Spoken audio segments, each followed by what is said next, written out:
Corner আছে। তো বালা sir যখন আমাকে বললেন মালবাজারে হচ্ছে, তখন আমি আর সেই লোকটা সংগ্রহ করতে পারিনি, পুরোনো ব্লকে ফিরে এসেছি। আমি কিছু টেকনিক্যাল সমস্যার জন্য দুঃখিত, স্লাইডটা আমি একটু দেখাতে পারলে আপনার গাছগুলো চিনতে সুবিধা হতো।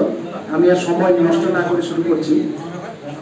আমাদের উত্তরবঙ্গে যে ওয়েদারে স্বাভাবিকভাবে ঝোপঝাড় জঙ্গলের মধ্যে যে গাছগুলো হয়ে থাকে, সেই গাছগুলোর মধ্যে দুই একটা গাছকে আমি হাইলাইট করব। অলরেডি ম্যাডাম বলেছেন ওনার লেকচারে। তো প্রথম গাছটা হচ্ছে কুলেখাড়া। কুলেখাড়া সবাই চেনেন তো মোটামুটি? Very good. কিন্তু আমি ব্যক্তিগতভাবে বলছি, যে হারে নগরায়ন হচ্ছে তার ফলে কিন্তু এই কুলেখাড়া গাছটা নষ্ট হয়ে যাচ্ছে। এই কুলেখাড়া কিন্তু it is a good source of iron, মানে এটা কিন্তু মানে আয়রনের এত প্রচুর এটা কন্টেন্ট এবং ইজিলি এটা আমরা খাই, যেটা কিন্তু আমাদের ব্লাড লেভেল, ব্লাডের যে হিমোগ্লোবিন লেভেলটাকে খুব সুন্দর করে মেনটেন করতে সাহায্য করে। তো এই কুলেখাড়া গাছ আমরা খুব সহজেই চাষ করতে পারি।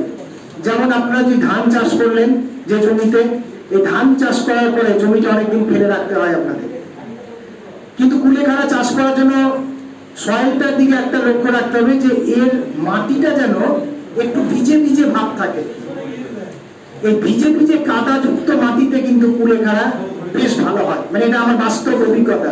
এবং আমি আপনাদেরকে বলছি, আমি শিব মন্দির এলাকায় থাকি এবং ওর পেছনের দিকে মানে একটা জায়গা আছে, সেখানে মানে ন্যাচারালি কুলেখাড়া হতে আমি দেখেছি। তো আমরা সায়েন্টিস্টরা যে নলেজটা আপনাদেরকে দিই সেটা কিন্তু প্র্যাকটিক্যাল রিলেটেড। আমি মনে করি যে সায়েন্টিস্ট প্র্যাকটিক্যাল ফিল্ডে কোনো গাছকে দেখেনি তার নলেজ ঠিক নয়। আমি আপনাদেরকে বলছি, এই কুলেখাড়া যদি চাষ করতে পারেন প্রচুর উপার্জন করতে